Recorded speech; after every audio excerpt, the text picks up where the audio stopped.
네, YTN 라디오 생생경제 함께하고 계시는 지금 시각 3시 29분 41초 막 지나고 있습니다. 열심히 공부해서 좋은 주식에 좋은 투자를 하는 방법을 배우는 시간입니다. 주식연구소. 자, 오늘도 연세대학교 국제대학원 이남우 교수 화상 연결로 만나보겠습니다. 교수님 안녕하세요. 네, 안녕하세요. 네, 요즘 아마 교수님께서도 이런 말 많이 들어보셨을 것 같아서 좀 여쭤보고 싶어요. 요새 우리 증시가 소위 너무 재미가 없다. 수익이 너무 안 난다. 이런 불평, 불만들 저도 주변에서 많이 들었거든요. 그래서 이제 우리 증시 버리고 미국으로 떠나야 되는 거 아닌가. 이런 생각하는 이 동학개미들도 좀 많이 는 것 같은데 교수님께서도 좀 그런 분위기 느끼시나요? 어떠세요? 그러니까 저희 주위에도 그런 사람들이 좀 많습니다. 저희 네. 가족들, 친구들 주위에 상당히 많은 것 같은데, 실제 이제 작년에, 그러니까 지난 1, 2년 사이에 시장을 참여한 분들이 되게 많잖아요. 네. 그래서 이제 작년에 참여한 분들은 이익이 상당히 많이 났는데, 고점 대비 이제 많이 이익 번 거가 이제 반납을 했으니까 좀 안타까워하시는 것 같고, 올해 음. 참여한 분들은 실제 장은 연초 대비 한 4, 5% 올랐습니다. 근데 네. 되게 개인 투자가들이 좀 오른 종목을 항상 따라가다 보니까 그 실제 올해는 그 투자한 분들은 이익을 못 낸 것 같아서 이제 그런 게 이제 결과가 나타나는 게 이제 코스피 시장이 거래 대금이 급격하게 위축이 됐고, 그러니까 연초에 한 20조 원 넘던 게 지금은 10조 미만으로 내려갔고, 그러니까 거래액이 위축된다는 거는 그 시장 참여가 활발하지 않다는 얘기거든요. 그다음에 이제 네. 답답하니까 또 개인분들이 직접 투자하는 거에서 펀드로 자금을 이동하기도 하고, 음. 그다음에 이제 도움이 또 안 되는 거는 그런 이제 좀 분위기에 편승해서 해외 투자를 갑자기 많이 하라고 이제 또 전문가 아닌 전문가분들이 막 그 좀 부추기는 그런 것도 있는 것 같습니다. 네. 그러니까 말씀해 주신 대로 그런 부분이 걱정인 것 같아요. 그러니까 투자라는 것 자체가 정말 저희도 이 시간에 늘 강조를 해 드립니다만 정말 많이 공부해 보고 신중하게 투자를 해야 되는데 이럴 때 이제 좀 그 전문가 아닌 전문가들이 각종 SNS나 너튜브나 이런 것들을 통해서 미국으로 무조건 가야 된다 이런 식으로 이제 콘텐츠가 생산되는 걸 보면 마음이 흔들릴 수밖에 없을 것 같거든요. 이런 부분이 좀 요즘 저도 걱정이 되더라고요. 그러니까 제가 지금 제 앞에 갖고 있는데 지난주 모 경제신문 일면에 난 건데 네. 테슬라가 한 10% 빠진다고 제목이 테슬라 팔아 말어 고민 깊어진 서학개미 이런 기사는 되게 전혀 도움이 안 되거든요. 네. 경제신문이 올바로 안내를 해야지 이렇게 일부 대주주가 매도했다고 주가가 10% 빠진다고 이런 식으로 부안해동하게 기사를 쓰는 거는 전혀 도움이 안 음. 된다고 생각합니다. 예. 네. 자, 그래서 연장선상에서 저희가 교수님께서 늘 강조하시던 부분을 다시 한번 우리 청취자 여러분께도 좀 말씀을 드리고 싶습니다. 그 예전에 교수님께서 외국 투자자들이랑 이야기를 할 때 할머니의 주식 투자 접근이라는 이야기를 좀 많이 하셨다고 들었거든요. 이 의미에 대해서 좀 설명을 해 주세요. 그러니까 제가 옛날에 현역일 때 한 15년, 20년 전에 외국 투자가들이 한국 증시 참여가 되게 그 당시에 활발했습니다. 진짜 우리 네. 시장의 몸통이었는데 이제 이분들이 큰 뮤추얼 펀드건 아니면 큰 헤지 펀드건 이제 한국의 기업 방문, 그러니까 현장을 보러 옵니다. 그러면 이제 음. 좀 중요한 고객은 이제 제가 같이 차를 타고 삼성전자건 현대차건 신세계건 국민은행이건 방문을 같이 하는데 이분들이 이제 자기 계획대로 방문을 하지만 이제 이동 중에 길도 막히고 그러면서 이제 차 안에서 얘기를 하잖아요. 네. 그러면 이제 이분들이 항상 물어봐요. 이제 이게 grandma approach, 그러니까 할머니 투자 방법이라는 건데 저보고 본인이 당신 그 증권사에서 공식적으로 추천하는 거 말고 음. 당신 할머님이 살아계신다면 그 할머님이 뭐를 투자하면 좋겠냐, 할머니한테 무슨 어. 주식을 추천하겠냐. 그러니까 진짜 믿을 수 있고 편한,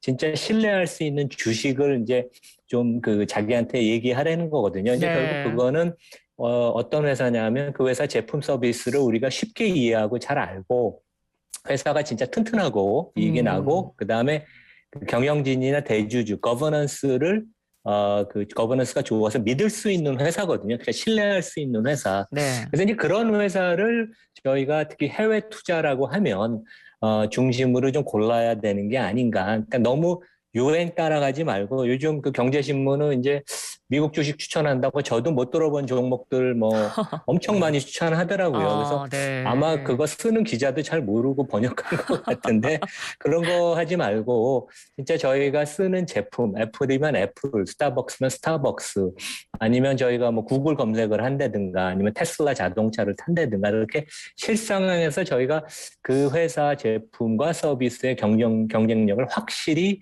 알고 체험하고 그다음에 관찰할 수 있는. 왜냐하면 뭐 프라다 같은 데가 옛날에 잘 나가다가 제품의 경쟁력이 없어서 매장에 사람이 별로 없거든요. 네. 그래서 이제 주가도 많이 몇 년 사이에 빠졌는데, 그러니까 저희가 계속 관찰도 할 수 있어야 됩니다. 왜냐하면 결국 음. 해외 투자는 반드시 해야 되지만, 네. 왜냐하면 장기 성장성이 해외 미국 주식이 한국 주식보다 꾸준히 지속적으로 항상 좋았습니다. 음. 그리고 거버넌스도 그쪽 회사들이 더 좋아서. 하지만 해외 투자라는 거는 저희 입장에서 반드시 리스크가 있거든요. 그렇죠. 환 리스크도 있고, 그다음에 이제 언어적인 장벽의 문제도 있고, 네. 그다음에 이제 뭐 해외 기업을 저희가 한국 기업처럼 잘 알기는 어렵잖아요. 왜냐하면 네. 삼성전자 알듯이 저희가 애플을 잘 알 수도 없고, 현대차 저희가 매일 보고 경험하듯이 테슬라를 음. 깊이 알 수도 없어서 여러 가지 불리한 점이 많지만 이제 여러 가지 성과가 좋아서 이제 해외 투자를 하는데 네. 좀 조심을 하자. 그래서 성과가 있는 기업을 중심으로 해야 될 것 같습니다. 왜냐하면 공부 잘하는 학생이 학기말고사도 잘 보거든요. 75점 맞는 학생이 갑자기 98점 받기 어렵습니다. 그래서 네. 지난 5년, 10년 성과가 좋은 회사를 보면 되게 정답은 나와 있습니다. 예. 네. 그래서 아마 이 요즘 미국 증시에 워낙 뭐 사상 최고가 경신 이런 말들이 워낙 자주 붙어서 보통 이렇게 사상 최고가일 때, 그러니까 정말 완벽할 때, 가장 높은 수준에 있을 때 조심하라라는 말들을 많이 하는 것 같고요. 교수님께서 방금 지적해 주신 그런 부분을 그럼 투자자 입장에서는 좀 살펴보고 조심해야 될 필요성이 있을 것 같은데, 구체적으로 그러면 어떻게 조심을 하는 게 음. 조심하는 건지 그것도 좀 자세하게 알려주세요. 그러니까 지금 미국이 여러 가지 그 사상 최고 그 기록을 다 세우고 있습니다. 그래서 사상 최고의 주가, 사상 최고의 비트코인 가격, 사상 최고의 집값, 그다음에 사상 최고의 신규 공개 물량 IPO, 사상 최고의 M&A 딜, 사상 최고의 개인 증시 참여, 뭐 음. 여러 가지 조금 과열된 지표들이 많이 보여서 네. 진짜 지금 미국 증시를 참여하는 분들은 좀 길게 보고, 단기적으로 조금 불안한 그런 주가 움직임을 보여도, 좀 견뎌야 되는 그런 마음의 준비가 필요하다고 생각을 합니다. 음. 그리고 또 너무 리스크가 많은 종목은 피해야 될 것 같고요. 예. 네. 자, 그러면 미국 증시를 좀 구체적으로 분석을 해 보겠습니다. 보통 4 분기는 좀 좋게 끝나는데 올해는 어떨지도 궁금합니다. 이제 연말이 얼마 안 남아서요. 혹시 좀 반전이 생길 만한 요소가 있을까요?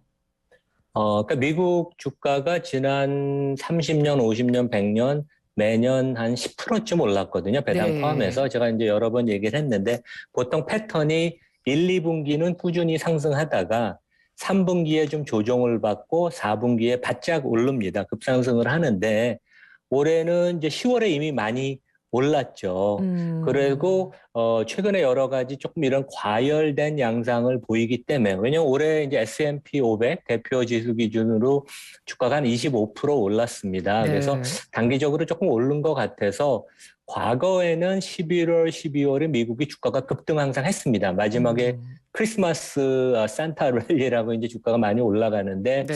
조금 앞으로 남은 몇 주 동안은 연말까지는 조금 불안한 모습을 보이지 않을까 이제 그런 생각을 합니다. 이제 그러한 것의 근거는 가장 큰 거는 채권 시장, 음. 인플레 금리가 보내는 시그널이 조금 조심스러운 그런 그 경고의 시그널을 보내지 않나 이제 그런 생각을 해봅니다.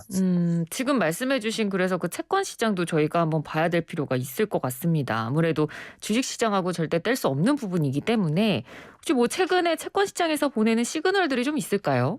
어, 그러니까 실제 국내도 그렇고 글로벌리 볼 때도 채권 시장이 주시장의 매크로한 거시적인 아주 그 유용한 그 단추를 시그널을 보내는 경우가 상당히 많아요. 그래서 네. 지난주에도 이제 미국이 인플레이션이 상당히 안 좋게 10월 인플레이션이 안 좋게 나올 걸 예상했지만 그거보다 조금 더 안 좋게 나왔죠. 6.2%. 그러니까 30년 만에 최고치 인플레를 경신을 했는데 실제 그 이후에 미국의 금리 움직임을 보면 단기 금리는 많이 올라갔고 장기 금리는 오히려 안정된 현상을 보이거든요. 네. 그래서 이제 조금 약간 기술적이긴 한데 단기 금리가 올라갔다는 거는 금리가 내년 중순쯤 본격적으로 미국 연준이 금리를 올릴 것이다. 내년 하반기에 한 두세 차례 올릴 것이다. 주가에는 그렇게 좋은 시그널은 아니죠. 금리가 올라간다는 건. 그렇죠. 그 대신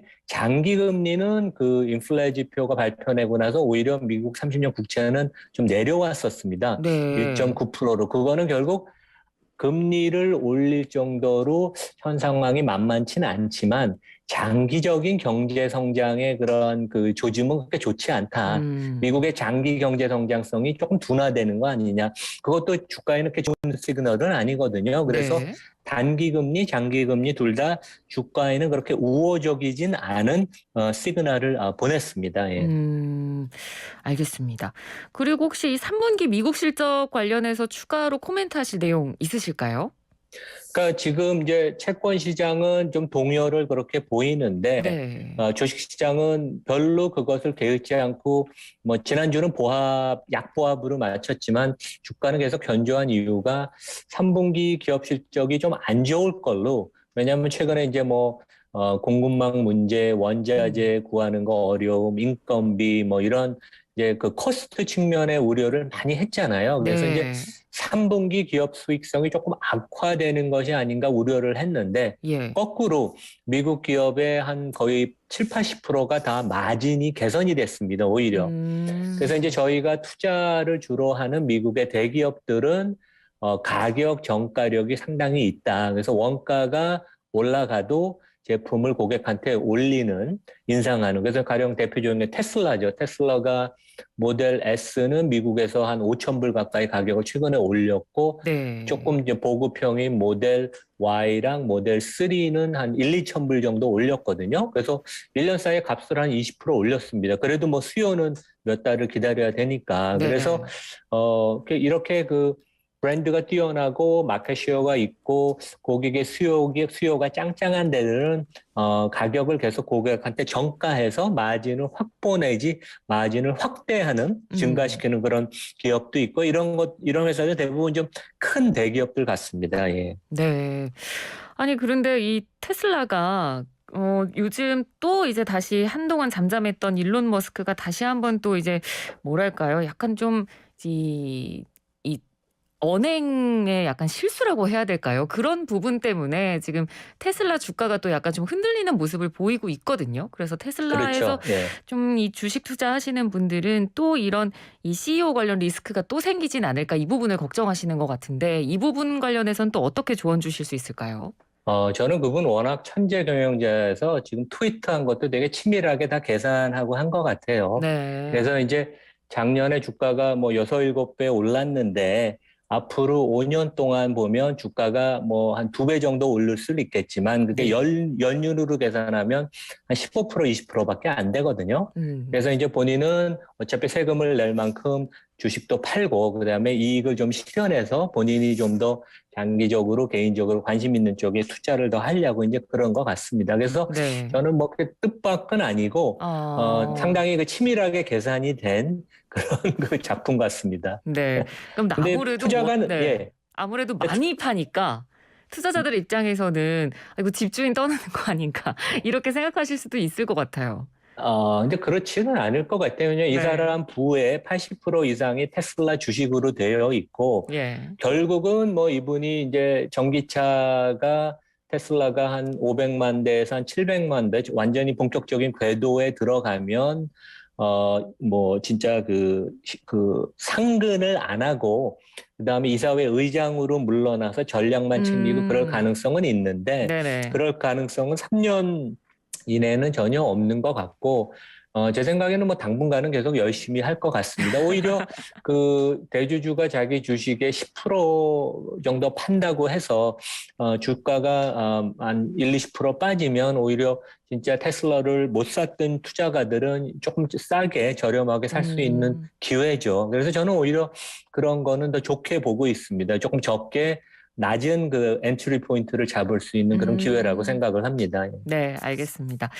자, 그러면 마지막으로 이 부분 관심 많으실 것 같습니다. 지금 상황에서 '미국 시장으로 이제 좀 투자를 해 볼까?'라고 생각하시는 분들도 계실 거고, 지금 이런 상황에서 계속 이 박스피에 갇혀 있긴 하지만 그래도 국내에서 투자를 어떻게든 이어가려고 하시는 분들도 계실 텐데, 이런 분들은 앞으로 어떤 전략을 좀 짜면 좋을까요?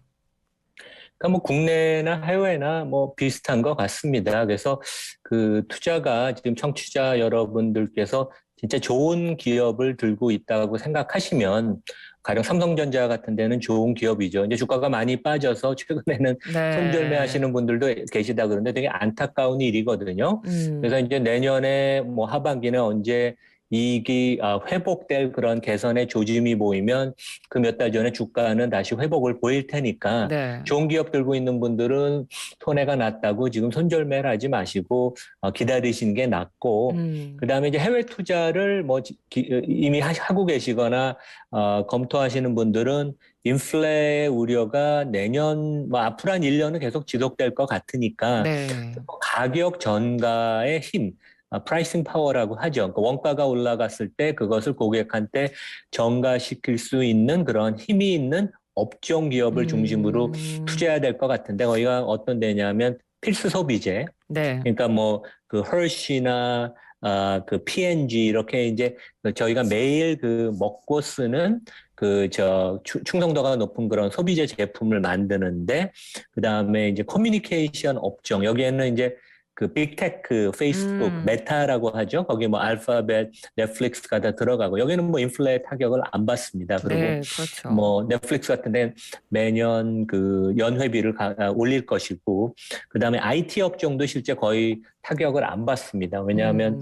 뭐 개발업자들 자기네 그러니까 인건비는 계속 올라가겠지만 인플레랑 별로 상관이 없고, 음. 그다음에 이제 헬스케어 그 업종도 뭐 가격 전가력이 있어서 이런 업종의 주가들은 인플레가 좀 더 악화가 돼도 내년 초까지 좀 더 악화될 것 같습니다. 그래서 네.